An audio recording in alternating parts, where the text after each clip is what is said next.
Hey guys, thanks for watching this video. I want to put this together to get us all on the same page musically because there's so much music in this show.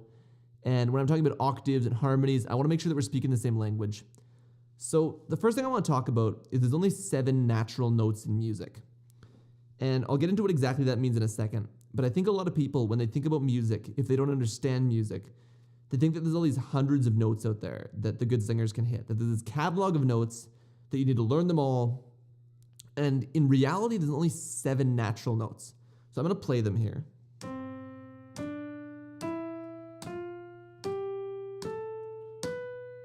Okay, so this is the music alphabet. And in music, we start on C. Everything bases around C. And I don't know why that is. I don't know who came up with that. But if you think about a deck of cards, you can take ace and put ace high. We take A and B, and we move them from the beginning to the end. So C becomes the start, A and B are high. So this can also be known as do, re, mi. This is, I think it's Latin. It's the more classical way of looking at the music alphabet, but it's the same thing. And what they are is a major scale. And the major scale is what we build all of our music around. It's the core structure that we build all of our music around in the Western world. Over in Asia and in the East, they have their own scale structures. But over here, we use the major scale. And what it is it's a series of 7 notes that just repeat over and over and over again, getting higher and higher each repetition. And the reason I use a piano to describe this is that a piano is a really visual way to understand music. Every note that you could possibly sing or play is sitting in front of you on a piano. So that's the reason I'm using that as the visual tool here. So I'm going to make a line here to show 1 repetition of the alphabet. Let's start the next repetition. Start with another C because it's just the same order repeating again. C or do, whichever way you want to look at it. So I made this C 1 shade lighter than the orange before it. And the reason being, music is a lot like color. If you were to take a paint swatch, and we'll use orange to stay consistent. If you took an orange paint swatch, it's going to have all different shades of orange on it. But they're all orange. It doesn't matter if one's like a dark orange, one's a light peach color, the other's like a creamsicle in the middle. We still call them all orange because they have a similar quality to the color, and it's the orange, whatever quality to a color that we identify as orange, that's what they all have in common. It's the same thing in music. You can take every C up the piano, and they're going to be in different, one's going to be higher, one's going to be lower, but they're all going to be Cs, just like all the different shades on the paint swatch are orange. And in music, we use the word octave to describe this. We say in colors, we say this is a dark shade of orange. In music, we say this is a low octave of C, a high octave of C. So I'm going to play a bunch of Cs on the piano here. I'm not going to put them on the screen because I didn't program it for that. But I'm going to play them all here and see if you can hear the similarity.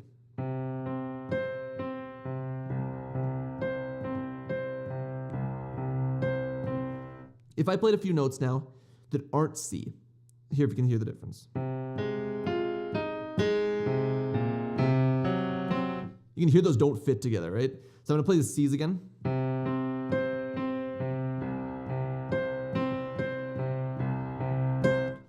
Random notes. So you can hear all the Cs. They're all, if we're going to stick with orange, all the Cs are orange.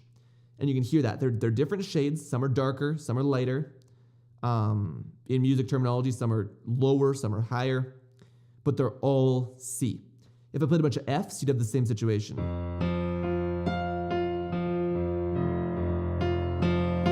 Those are all F. A bunch of As.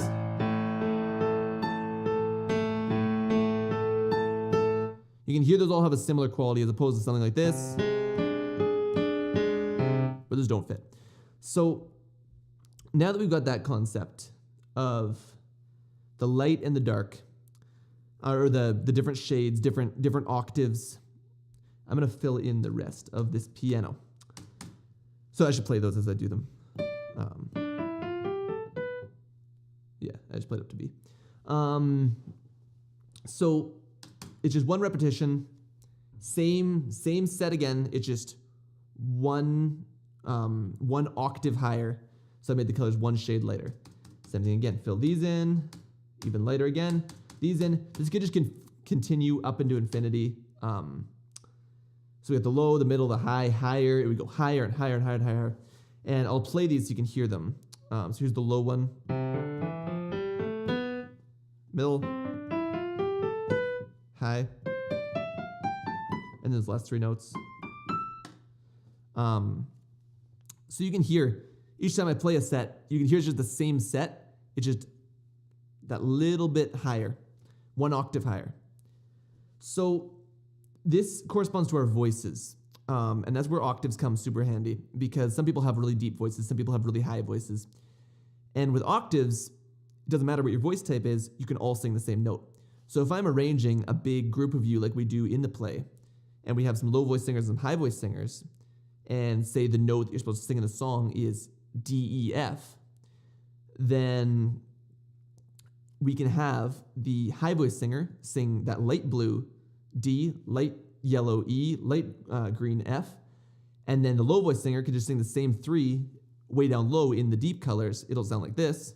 Together, you can hear that's the same 3 notes. It doesn't, if you played random notes together, it would be like, that doesn't fit. But if I played where we're both doing Ds, both doing Es, both doing Fs, it works together. Because they're the same notes, they're the same colors that we're putting in at the same time. So that's where octaves come in super valuable. And there's a lot of crossover here. Like if you have a low voice, not necessarily are you locked into those 7 notes.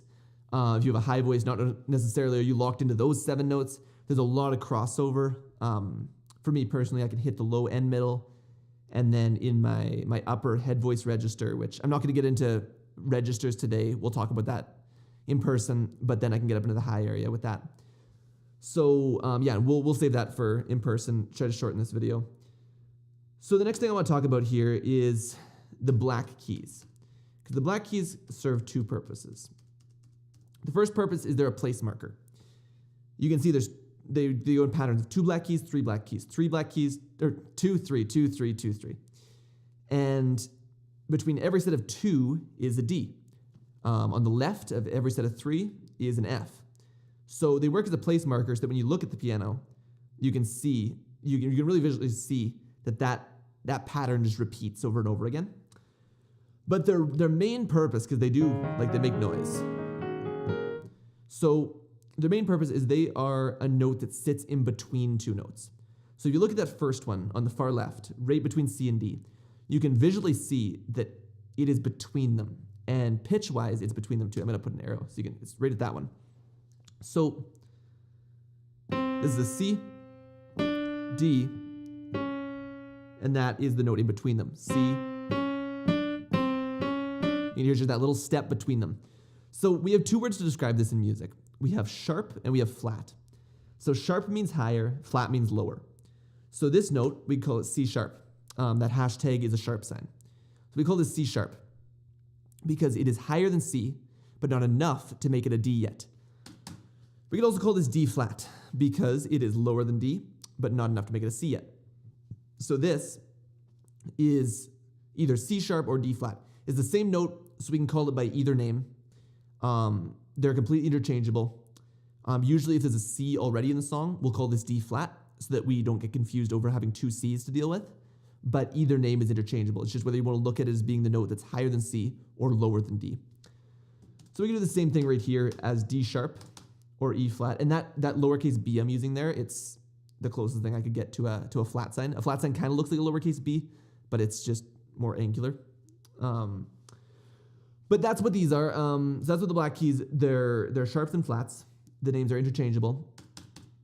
And they are a fully legitimate note. It's not like they're like half of a note because they're between. They're a full legitimate note. So this 12, the 7 naturals and the 5 sharps and flats make 12. And that is all the notes that you can possibly hit in our Western music. And it just keeps repeating up the piano. So out of those 12 notes though, if we were to just play random notes out of those 12, it wouldn't sound like a song. It would sound something like because not necessarily does every color in the color spectrum go together. Same thing in music. Not every note goes together. So in music we have scales, and what scales are is they're groups of usually 7 out of the 12 that sound good together. And scales are named after, there's a scale named after every note. So there's a C scale, a D scale, an E scale, an F scale, blah, blah, blah. C sharp scale, G flat scale. There's one after every note. And they're a collection of 7 notes out of the 12 that sound good together. So I'm going to put one on the screen here. This is a C scale. C scale is really nice to look at because it is all of the natural keys. The C scale uses no black keys at all.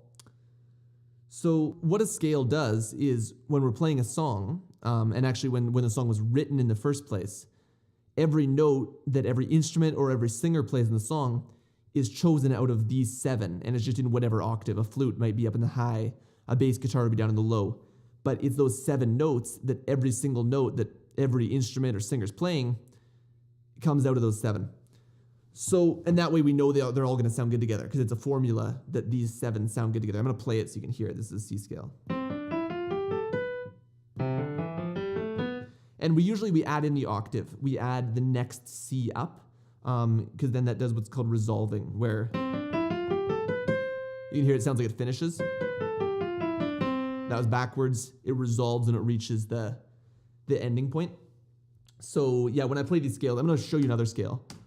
I'm not going to explain today why certain notes, like why you move which ones. There's a lot of theory to explain that, and if you want to know it, I can explain that to you in person. Just let me know. But this is another scale. I'm going to play this one, and I'll go up the octave so it resolves. This is an A scale. That's A. So it's just another combination of 7. Here's another combination of 7. This is an E scale. I messed up there in the middle, but you can hear those all sound good together. And that's the purpose of a scale, is it's a formula of 7 notes out of the 12 that sound good together. I'm going to bring them back to C. C is really nice to look at because it is all the white keys, or colored keys in this case, but normally white. Okay, so I brought it back to C because C is really easy to talk about. They're all visually in a straight line. So now I'm going to elaborate further on what I said a second ago about how every note you play in the song comes out of these 7. Because when we talk about the melody of a song, that's what notes that the singer is singing, or the instrument is singing or playing. I mean, is a melody. It's just a pattern of notes in a specific order. In the case of a singer, we put words to those, but it's still a pattern of notes. And that pattern comes out of these 7. So I'm going to put this marker here. I'm going to play along with it. It's going to be slow because the computer, I don't know how to make this dot move faster. But I will show you what I mean. I'm going to play the Hills Are Alive line. It's just going to be really slow.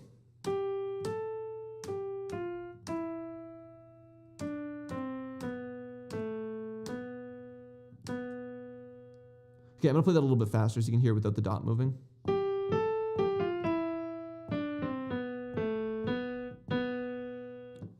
So you can see that dot, it stayed on all the white keys.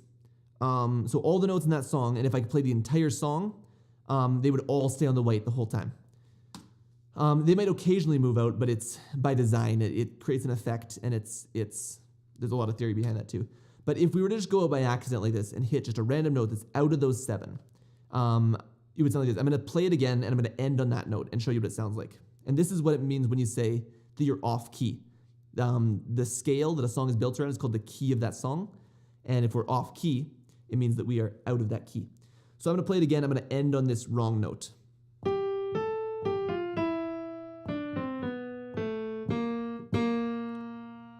So that's what happens. That's what happens when you go out of the key. And that's what it means when someone says you're singing out of key, is you've just gone out of the scale that this song is built around, the key of the song. In this case, the song is in the key of C. What was I going to talk about next? Harmonies. Okay, so the last thing I want to talk about today is harmonies. And what a harmony is if we go back to that logic with colors, if we're painting a picture, you want dimension around the picture. If we use only one color, like in this case, the purple, this is the note for the in the hills. If we use only the purple, then it's going to sound like this. It's going to sound one-dimensional. It's going to be like just a big purple picture. So we can add in harmonies. Harmonies are specific notes within the 7 that sound especially good together. So in this case, a C sounds really good with a G. I'm going to play them together. They sound nice together. Also throw in an E. Those 3 sound really nice together. I'll throw in some other harmonies. I didn't program the screen to show them, so you won't see them, but here's some other harmonies.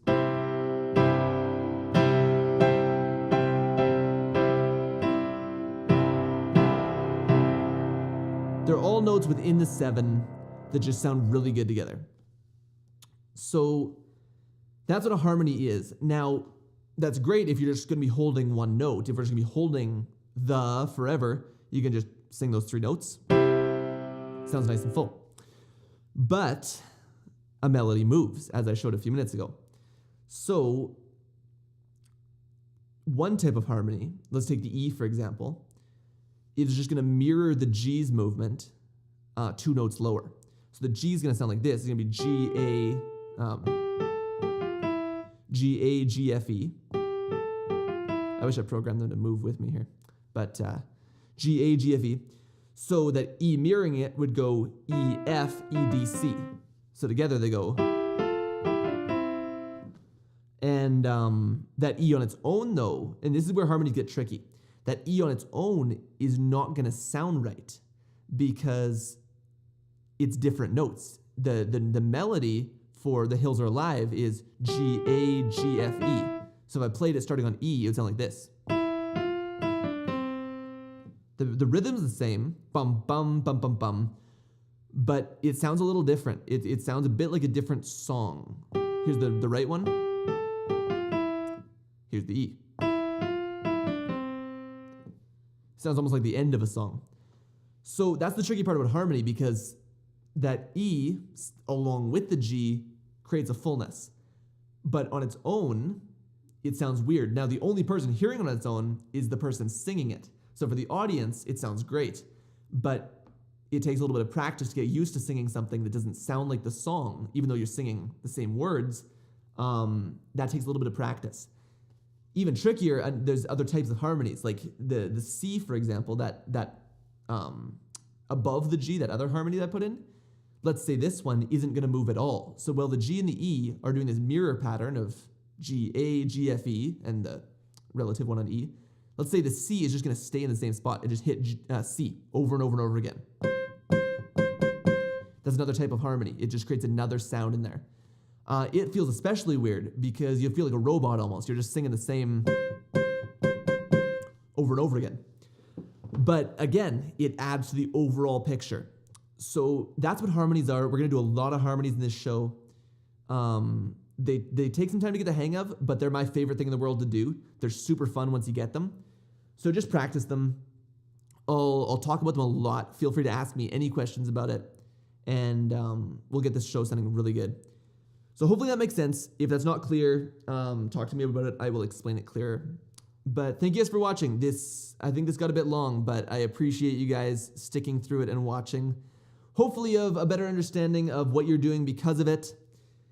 And yeah, if you have any questions, feel free to ask me. I am happy to talk about theory anytime.